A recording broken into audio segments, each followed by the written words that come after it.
Hello guys, welcome to my channel. আশা করছি তোমরা সকলেই ভালো আছো। তো এই যে দেখো, কারেন্ট চলে গেছে, এখন বাজে 11:15। তো আমি স্নান করতে গেছিলাম, সেই মুহূর্তে স্নান হয়ে গেছে, তখন কারেন্টটা চলে গেছে জামাকাপড় ধুতে গিয়ে। তো এখন রান্না করবো কী করে? এই ফ্ল্যাটে হচ্ছে এই একটা সমস্যা, মানে অন্ধকারে কিছুই দেখা যাচ্ছে না। তো দেখি, কারেন্ট না আসলে মনে হচ্ছে রান্না করা যাবে না। তো দেখতে থাকো ভিডিওটা, আশা করছি তোমাদের সকলেই ভালো লাগবে। তো এই যে কাতলা মাছ বের করে নিলাম ফ্রিজ থেকে। অনেক দিন পরে কাতলা মাছ আনা হয়েছে, কালকে এনেছিল। তো আর রান্না করা হয়নি, কালকে রাখি পূর্ণিমা ছিল, তো সেই জন্য বাপের বাড়ি গিয়েছিলাম একটুখানি। তো কাছেই যেহেতু, আবার দিনের দিন চলে আসলাম, কিছুক্ষণের জন্য গিয়েছিলাম। তো এই যে কাতলা মাছ আজকে রান্না করব, তো পেঁয়াজ রসুন ছাড়াই ভাবছি করব আজকে। আর এই যে পাউরুটি খাচ্ছি আমি টক দই দিয়ে, কারণ সকালবেলাটা চা বিস্কুট খেয়েছিলাম। তো ভাবছিলাম আজকে আর কিছু খাবো না সকালে, কিন্তু এত খিদে পেয়ে গেল স্নান করার পরে। তো এই যে মাছগুলো আমি লবণ হলুদ মাখিয়ে ভেজে নিচ্ছি।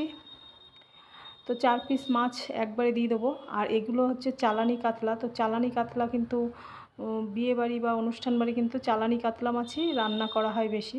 তো জ্যান্ত মাছের থেকে চালানি কাতলা মাছ মানে খেতে টেস্ট হয় বেশি। তো মাছগুলো বড় বড় পিস, বেশ 4 জনের 4 পিস মাছ রান্না করে নেব। তো আলু দিয়ে করব, পেঁয়াজ রসুন ছাড়া।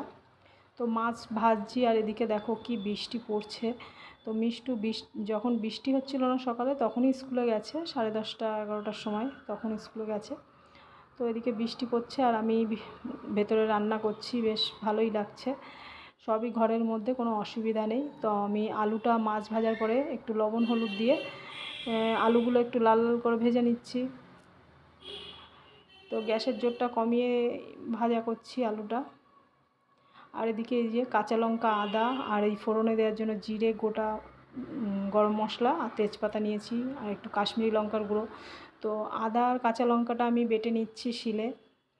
তো একটু মিক্সচার বের করলে হতো, কিন্তু মিক্সচারটা আর বের করলাম না, শিলেই বেটে নিচ্ছি। আর এরপরে একটু পোস্ত বাটবো, পোস্ত দেবো, পেঁয়াজ রসুন দেবো না, একটু নিরামিষ কাতলা মাছ করব। তো এই যে একটু পোস্ত বেটে নিচ্ছি। তো পোস্ত বাটাটা হয়ে গেছে, আর ওদিকে আলু ভাজা তো প্রায় হয়েই গেছে, আলু ভাজাগুলো আমি তুলে নিচ্ছি। তো আলুগুলো একটু মোটা মোটা করে কেটেছি, আর একটু তেলে চিনি দিয়ে দিলাম সামান্য, মানে কালারটা ভালো আসবে সেই জন্য। তো এদিকে আমি ফোড়ন দিয়ে দিলাম, তেজপাতা, গোটা গরম মশলা, গোটা জিরে ফোড়ন দিয়ে এদিকে মশলাটা দিয়ে দেবো। তো 1/2 চামচ জিরে গুঁড়ো, আর 1 চামচ মতো ধনে গুঁড়ো নিয়েছি, লঙ্কা গুঁড়ো, কাশ্মীরি লঙ্কার গুঁড়ো আর হলুদ পরিমাণ মতো নিয়েছি। আর এদিকে কাঁচা লঙ্কার আদা বাটার সাথে সবটা মিশিয়ে দিলাম।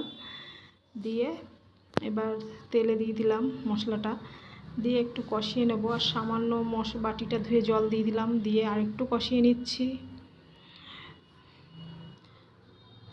আর এই যে পোস্ত বাটাটা এবার দিয়ে দিলাম, দিয়ে আরও সামান্য একটু জল দেবো, দিয়ে তারপরে কষিয়ে নেব। একটু লবণ দিয়ে দিয়েছি। আর এবার আলুগুলো দিয়ে দিলাম। তো এই যে সামান্য জল দিয়ে ভালো করে আর একটু কষিয়ে নিচ্ছি। তো তেলটা ছাড়লে তবেই জল দেব, মশলা কষানোর পরে তেলটা যখন ছাড়বে তখনই জল দেবো। তো তেল ছেড়ে গেছে, এবার আমি গরম জল বসিয়েছি, গরম জল দিয়ে দিলাম। গরম জল দিলে কী হয়, তরকারির স্বাদটা বেশি ভালো হয়। তো এই যে তরকারিটা ফুটছে, আর একটা ভীষণ সুন্দর গন্ধ বেরোচ্ছে, মানে মনেই হচ্ছে না যে এতে পেঁয়াজ রসুন দেইনি। তো এই যে মাছগুলো দিয়ে দিলাম, তরকারিটা ফুটে উঠেছে। তো মাছগুলো ঝোলটা যাতে মাছের ভেতরে ঢুকে একটু ফোটাতে হবে। তো ফুটিয়ে নিয়ে তারপরে এই যে গরম মশলা দিয়ে দেবো। তো হাতে বাটা গরম মশলাই দিচ্ছি, বেশ খেতে টেস্ট হয় হাতে বাটা গরম মশলা দিলে। তো গরম মশলাটা বেটে আমি দিয়ে দিলাম মাছের ঝোলে। আর ঝোলটা আর শুকাবো না, কারণ ঠান্ডা হয়ে গেলে এমনিই টেনে যাবে। তো মাছের ঝোলটা হয়ে গেছে। তো এই দেখো, আরেকবার দেখিয়ে দিচ্ছি মাছের ঝোলটা। তো নিরামিষ, কিন্তু একদম পেঁয়াজ রসুন দেইনি, তো মনেই হচ্ছে না। তো বেশ ভালোই লাগছে দেখতে।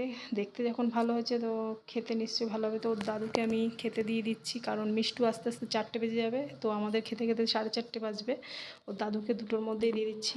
তো আজকের মতো ভিডিওটা এখানেই রাখছি, আবার দেখা হবে তোমাদের সাথে নতুন ভিডিওর সাথে। ভালো থাকবে।